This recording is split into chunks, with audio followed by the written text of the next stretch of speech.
Finally Realme 10 Pro Plus MediaTek Dimensity 1080 এর powerful gaming প্রসেসরের সাথে 108 মেগাপিক্সেলের বেস্ট ক্যামেরার সাথে অ্যামোলেড প্যানেল নিয়ে Realme লঞ্চ করলো তাদের নাম্বার 1 সিরিজের একটি স্মার্টফোন Realme 10 Pro Plus ফোনটিকে। এই ফোনটি কিন্তু বেশ জনপ্রিয় একটি স্মার্টফোন হতে যাচ্ছে। ওভারঅল যে কনফিগারেশনটি এই ফোনটি রয়েছে সেই সাথে এই ফোনটির যে পারফরম্যান্সটা রয়েছে এটি কিন্তু সত্যি অবাক করার মতো। তাই আজকের এই ভিডিওতে আমরা এই ফোনটি নিয়ে সম্পূর্ণ ডিটেইলসে কথা বলবো, এই ফোনটির ভালো দিক এবং খারাপ দিকগুলো, সেই সাথে ওভারঅল কনফিগারেশনের দিক থেকে এই ফোনটির পারফরম্যান্সই বা কিরকম রয়েছে, কাদের জন্য এই ফোনটি রিকমেন্ডেড থাকবে, সম্পূর্ণ ডিটেইলসগুলো জেনে আপনারা এই ফোনটি নেবেন কিনা সেই ডিসিশনটি নিয়ে নিতে পারবেন। তো আপনারা দেখতেছেন এএসএল টেক জোন। এখনো চ্যানেলটিতে নতুন হয়ে থাকলে অবশ্যই চ্যানেলটি সাবস্ক্রাইব করে পাশে থাকা বেল আইকনটি অন করে দিবেন, তাহলে আমাদের নতুন ভিডিওর আপডেট নোটিফিকেশনগুলো আপনারা দেখতে পাবেন। প্রথমে আমরা ফোনটির বক্স কন্টেন্ট নিয়ে কথা বলবো। ফোনটির বক্স কন্টেন্টে আমরা পেয়ে যাব ইউজার ম্যানুয়াল,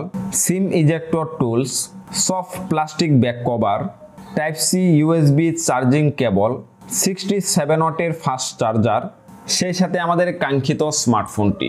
ফোনটির ডিজাইন এবং বিল্ড কোয়ালিটির দিকে লক্ষ্য করলে আমরা এই ফোনটির ব্যাক সাইডে পেয়ে যাব গ্লাস এবং ফ্রেমে পাবো অ্যালুমিনিয়াম।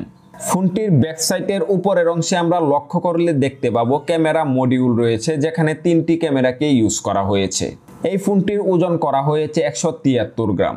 পোর্টস এন্ড বাটন নিয়ে কথা বলতে গেলে এই ফোনটিতে সকল প্রকার পোর্টস এন্ড বাটন আমরা পেয়ে যাব, তবে 3.5 মিলিমিটার হেডফোন জ্যাকের অপশনটি এই ফোনটি থেকে আমরা মিস করব। এই ফোনটিতে আমরা শুধুমাত্র 2টি সিম কার্ডকে ইউজ করতে পারবো, এক্সট্রা এসডি কার্ড ইউজ করার স্লটটি এই ফোনটিতে দেওয়া হয়নি।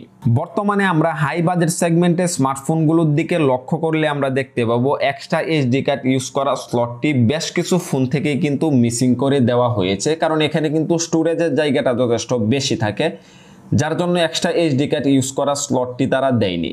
এই ফোনটিতে রয়েছে ইন ডিসপ্লে ফিঙ্গারপ্রিন্ট সেন্সর, যা যথেষ্ট ফাস্ট এবং অ্যাকুরেট ভাবে কাজ করে। ওভারঅল যদি আমরা Realme 10 Pro Plus এই ফোনটির ডিজাইনটির দিকে লক্ষ্য করি, তাহলে কিন্তু Realmeর অন্যান্য ফোন থেকেও কিন্তু এই ফোনটির ডিজাইনটা আমরা যথেষ্ট ইউনিক দেখতে পারতেছি, যার জন্য এই ফোনটির ডিজাইন এবং বিল্ড কোয়ালিটিটা কিন্তু যথেষ্ট প্রিমিয়াম লাগতেছে। এখন কথা বলা যাক এই ফোনটির ডিসপ্লে পারফরম্যান্স নিয়ে। ফোনটিতে আমরা পেয়ে যাব 6.7 ইঞ্চির অ্যামোলেড প্যানেল, যা ফুল এইচডি প্লাস রেজুলেশনের, যাতে রয়েছে 120Hz রিফ্রেশ রেট। ফোনটির ডিসপ্লে রেজুলেশন রয়েছে 1080x2412 পিক্সেলস। ফোনটির পিক্সেল ডেনসিটি 394 পিপিআই। ফোনটির স্ক্রিন বডি রেশিও রাখা হয়েছে 90.5%। এই ফোনটিতে স্পিক ব্রাইটনেস রয়েছে 800 নিটস, যার জন্য এই ফোনটি সরাসরি সানলাইটে ইউজ করার ক্ষেত্রে আলোর কোনো ঘাটতি এই ফোনটি থেকে আপনারা ফেস করবেন না। ওভারঅল এই ফোনটিতে Realme অনেক ভালো মানের ডিসপ্লেকে ইউজ করেছে। এই অ্যামোলেড প্যানেলের পাশাপাশি 120Hz রিফ্রেশ রেট থাকার কারণে এই ডিসপ্লের কোয়ালিটি কিন্তু যথেষ্ট ভালো রয়েছে। ফোনটির পারফরম্যান্স নিয়ে কথা বলতে গেলে এই ফোনটিতে রয়েছে Android 13। Realme UI হিসাবে ফোনটিতে রয়েছে 4.0। ফোনটিতে চিপসেট হিসাবে ইউজ করা হয়েছে MediaTek Dimensity 1080 এর একটি চিপসেট, যা একটি 5G প্রসেসর, যার জিপিইউ হিসাবে রয়েছে Mali G68 MC4। ফোনটির গেমিং পারফরম্যান্স নিয়ে বলতে গেলে এই ফোনটিতে আপনারা লং টাইম গেমিং এর ক্ষেত্রে ল্যাগিং বা ফ্রেন্ড অফ একদমই লক্ষ্য করবেন না। পাবজি, ফ্রি ফায়ারের মতো গেমগুলো থেকে বেস্ট একটা পারফরম্যান্স লক্ষ্য করবেন। একাধারে 2 থেকে 3 ঘন্টার মতো গেমিং করতে গেলেও এই ফোনটির হিটিংটা অনেক কম হয়, যার জন্য এই ফোনটি গেমিং এর দিক থেকে অনেকটাই এগিয়ে আছে। এই ফোনটি বর্তমান বাংলাদেশের মার্কেটগুলোতে 2টি ভেরিয়েন্ট পাওয়া যাচ্ছে, 6GBর পাশাপাশি 128GB, 8GBর পাশাপাশি 128GB।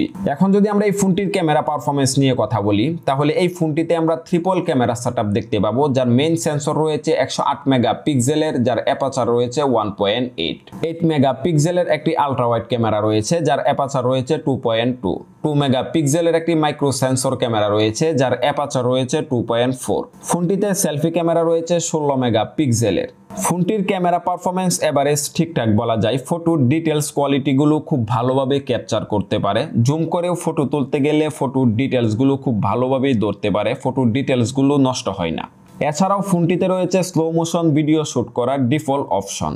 ওভারঅল বলা যায় Realme 10 Pro Plus এই ফোনটিতে অনেক ভালো মানের একটি ক্যামেরাকে ইউজ করেছে। ওভারঅল এই ফোনটির ক্যামেরা পারফরম্যান্স ভালো, ফটোগ্রাফি এবং ভিডিওগ্রাফির দিক থেকে অনেক ভালোই পারফরম্যান্স করে। ফোনটির ব্যাটারি ক্যাপাসিটি নিয়ে কথা বলতে গেলে 5000 mAh এর ব্যাটারি ফোনটিতে ইউজ করা হয়েছে, যার সাথে চার্জিং হিসাবে রয়েছে 67 ওয়াটের ফাস্ট চার্জার। 67 ওয়াটের চার্জারটি দিয়ে এই ফোনটিকে ফুল চার্জ করতে সময় লাগবে 50 থেকে 55 মিনিটের মতো। ফোনটির ব্যাটারি ব্যাকআপ নিয়ে কথা বলতে গেলে নর্মাল ইউজের ক্ষেত্রে এই ফোনটি থেকে আপনারা ব্যাটারি ব্যাকআপ 1 থেকে 1.5 দিনের মতো অনায়াসেই পেয়ে যাবেন। এখন কথা বলা যাক এই ফোনটির প্রাইস নিয়ে। বর্তমানে এই ফোনটি কিন্তু রিয়েলমি নাম্বার 1 সিরিজের একটি স্মার্টফোন, যার ওভারঅল কনফিগারেশন এবং পারফরমেন্সের দিক থেকে কিন্তু অনেকটাই এগিয়ে আছে রিয়েলমির অন্যান্য ফোন থেকে, যার জন্য এই ফোনটির প্রাইস বর্তমানে বাংলাদেশের মার্কেটগুলোতে আসার পর ব্যাপক বেড়ে গেছে। ফোনটির 6GB পাশাপাশি 128GB ভেরিয়েন্টের বর্তমান প্রাইস কিন্তু 35,000 টাকার আশেপাশে। তবে আশা করা যাচ্ছে খুব দ্রুতই কিন্তু এই ফোনটির প্রাইস ড্রপ করবে। এখন কথা বলা যাক এই ফোনটি আসলে কাদের জন্য। যারা ওভারঅল বাজেট সেগমেন্টে ভালো একটি নাম্বার 1 সিরিজের রিয়েলমির ফোনকে নিতে যাচ্ছেন, ওভারঅল পারফরমেন্সটা ভালো লাগবে, গেমিং এর পাশাপাশি আপনারা এই ফোনটির ক্যামেরা পারফরমেন্সটা ভালো চাচ্ছেন, ফটোগ্রাফি করবেন, ভিডিওগ্রাফি করবেন, হেভি গেমিং করবেন, ব্যাটারি ব্যাকআপটাও যথেষ্ট ভালো লাগবে, তাদের জন্য এই ফোনটি রিকমেন্ডেড হতে পারে। যেহেতু বর্তমানে এই ফোনটির প্রাইস অনেকটাই বেশি, এই জন্য আপনারা কিছুদিন ওয়েট করে এই ফোনটিকে নিতে পারেন, তাহলে কিন্তু ফোনটির প্রাইস কিন্তু 30,000 টাকার আশেপাশে চলে আসবে। তো বলাই যাচ্ছে 30,000 টাকার আশেপাশে কিন্তু এই ফোনটি বেস্ট একটি ফোন হতে পারে আপনার জন্য। তো আজকের এই ভিডিওতে আমরা রিয়েলমি 10 প্রো প্লাস এই ফোনটি নিয়ে সম্পূর্ণ ডিটেলসে একটি আইডিয়া নিতে পারলাম। তো আজকের এই ভিডিওটি এ পর্যন্তই। যদি ভিডিওটি ভালো লাগে অবশ্যই ভিডিওতে লাইক, কমেন্ট এবং শেয়ার করতে ভুলবেন না। পরবর্তীতে দেখা হচ্ছে আবারও নতুন একটি ভিডিও নিয়ে। আল্লাহ হাফেজ।